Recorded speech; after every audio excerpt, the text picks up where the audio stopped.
गणेशाय नमः। श्री हरि विष्णवे नमः। गुरु ब्रह्मा गुरु विष्णु गुरुदेवो महेश्वरा। पूजा करने वाले सभी भक्त मन को शुद्ध कर भगवान श्री सत्यनारायण की कथा श्रवण करें। नारद मुनि एक बार लोक कल्याण हेतु बैठ कुंड लोक पहुंचकर श्री विष्णु जी से बोले, हे प्रभु, कलयुग में लोगों के दुख कैसे मिटेंगे? भगवान बोले, हे नारद, मैं तुमको एक श्रेष्ठ व्रत बताता हूँ।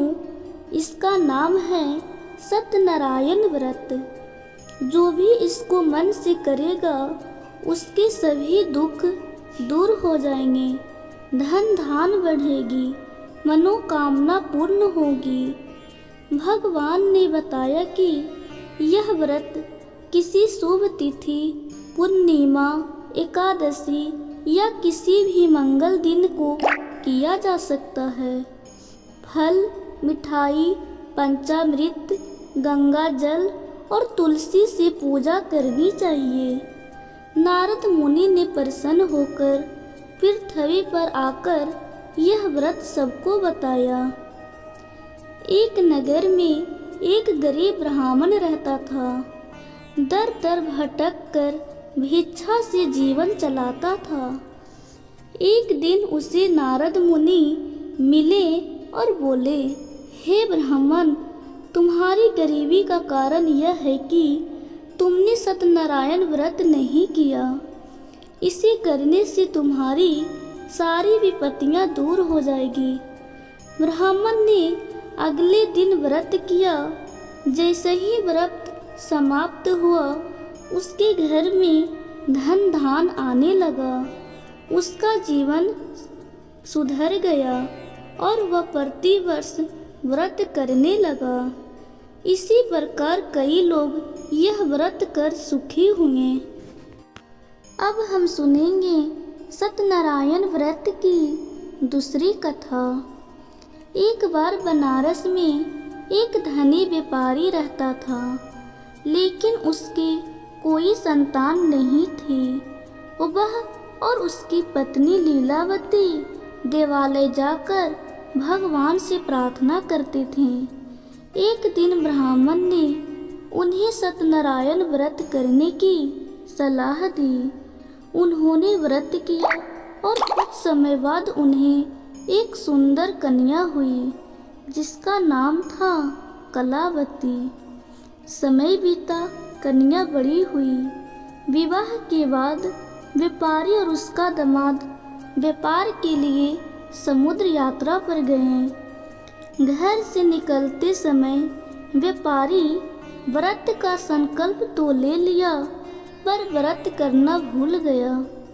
समुद्र में अचानक आंधी तूफान आया, जहाज डूबने लगा।